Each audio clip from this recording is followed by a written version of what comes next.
د پخوا زمانې قصه ده چې د غرونو ترمنځ یو هشتکه لیو هم په هغه کلي کې یو ښځه او یو خاوند اوسېده د سړي نوم ګلرحمان و چې ډېر ښه و او د ښځې نوم یې سارا و چې هغه هم د خپل خاوند په شانتې ډېره ښه وه. ګلرحمان به په خپل کلي کې بریاني خرڅوله او د هغه د لاس بریاني ډېره مشهوره وه. یې سړیه نن به کار لځي او که نه نن چوټي کې د ښځې چوټي خو نشم کولی ولې چې د کلي خلک بیا خفه کېږي هغوی زما د لاس بریاني ډېره خوښه ده. یې سړیه دا خو ډېره ښه خبره ده چې ستا د لاس بریاني خلکو خوښېږي خو زما دا یو خبره واوره چې خپل کار دغه شانتي بې ایماندارۍ سره کوه. ګلرحمان چې به کله هم خپله بریاني بازار ته راوړه نو په هغې کې به داسې خوشبو وه چې د ټول کلی به یې خبرولو چې ګلرحمان اوس بریاني خرڅوي. ګلرحمان به دغه بریاني یو فلیټ صرف په 100 روپۍ خرڅوو او دغه په کلي کې د ټولو نه ارزانه بریاني وه او ښه هم وه. نو د کلي لوی لوی خلک به هلته راتله غریبانان مالدار او د هغه نه به یې بریاني هوسته. په ګلرحمان باندې په خپل کلي کې په بریانۍ دومره ګڼه وه چې اکثر به خلک په لاینونو کې ولاړو او خلکو له به یې په نمبر کې بریاني ورکوله. د ګلرحمان دکان ته به یوازې غټ خلک نه بلکې ماشومان به هم راتله او هغوی به هم د ګلرحمان بریاني خوښوله. ګلرحمان به په خپلې بریانۍ کې تازه چرګ استعمالولو له دې د وجې د ګلرحمان بریاني نور هم د خلکو خوښه وه. ګلرحمان چې به کله هم خپله ټوله بریاني خرڅه کړه نو په آخره کې به یې دا خبره وکړه یا الله ستا لږ لږ شکر دی چې بریاني مې هم خرڅه کړه او څوک رانه خفه هم نه شوه. خو په دغې کلي کې یو بل کور هم و چې په هغې کې اشرف نومې سړی د خپلې ښځې لبنا سره اوسېده. اشرف او لبنا دواړه ډېر لالچیان او ډېر شومان وو. اشرف په خپله هم څه کار روزګار نه کولو او چې نور خلک پرې ولیده نو په هغوی پسې به هم خندله او دا خبره به یې د ځان سره کوله.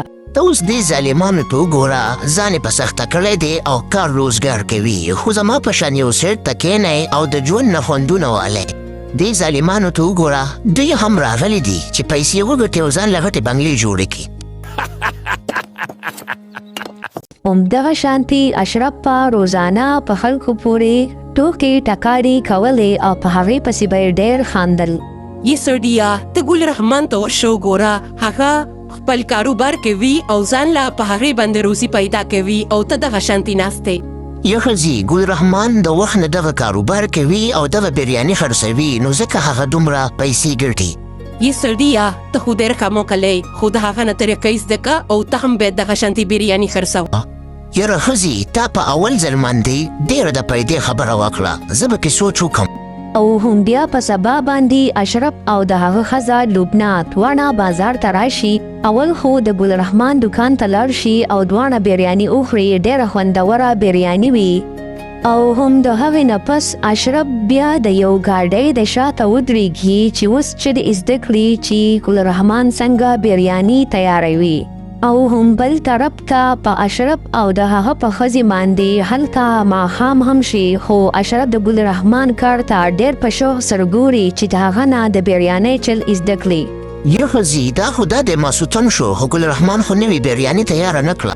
یې سړیه یو ګنټه صبر وکړه اوس به تیاره کړي.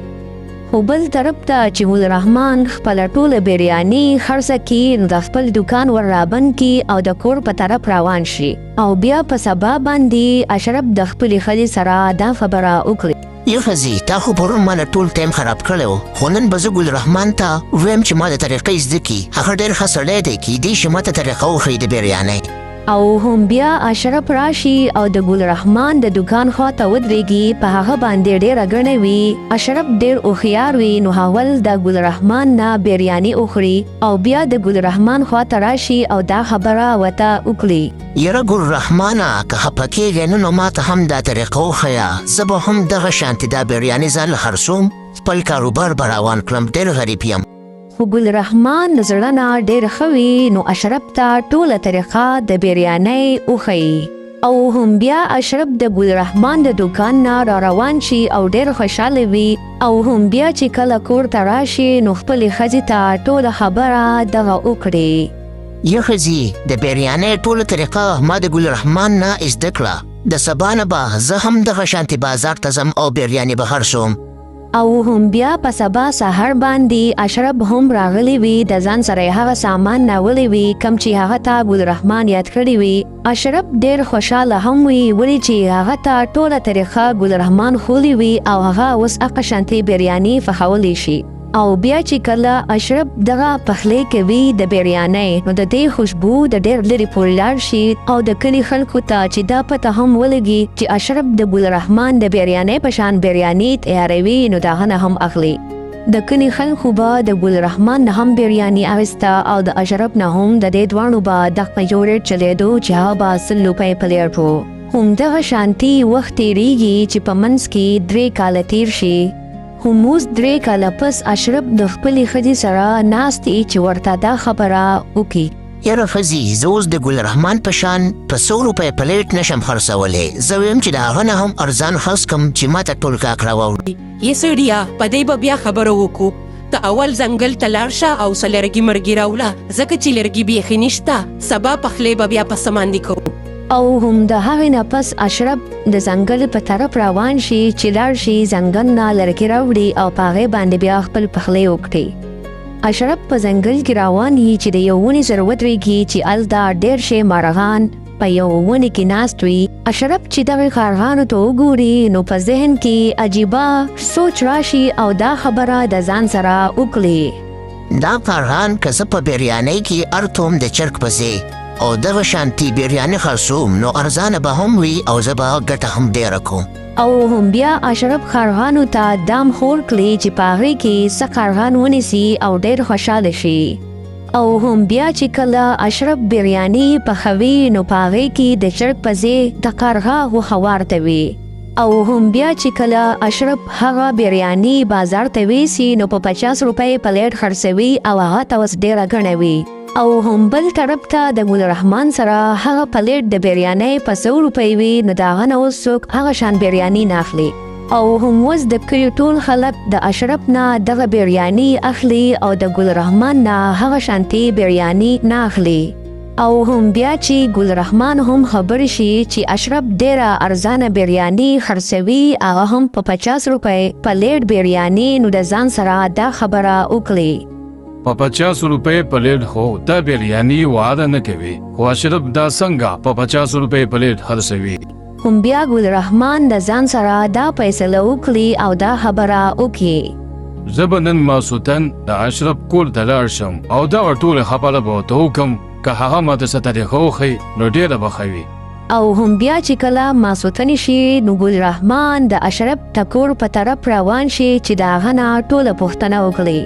خو بل طرف ته اشرف په خپل پخلی کې لګیا وي او هغه بریاني تیاروي او په هغې کې هغه د کارغان غوښه ورته وي. خو بل طرف ته ګلرحمان په کړکۍ کې دغه ټوله نظاره وګوري او له ځان سره دا خبره وکړي. انا دا خو اشرف د بریانۍ کې د چرګ په ځای د کارغانو غوښه ورته وي. یا ښځې، نن به ورته یو سیوا کارغه ور ورتو، ولې چې نن رانه هم یو ګاګ خفه شوی و. اشرف خو د کلي د خلکو سره دوکه کوي، خو ما له پکار ده چې د ده ټول حقیقت د کلي خلکو ته ښکاره کړم. او هم بیا چې کله سبا سهار شي نو ګلرحمان د تاڼې په طرف روان وي. او بیا چې کله ګلرحمان تاڼې ته راشي نو د تاڼې انسپکټر ته ټوله خبره وکړي. ګلرحمانه، موږ به سبا په اشرف باندې چاپه وخو، که دا رښتیا وي نو موږ به سره د شپو ته تېر کړو. او هم بیا په هغه ماسوتن باندې هغه انسپکټر په اشرف باندې چاپه ووهي.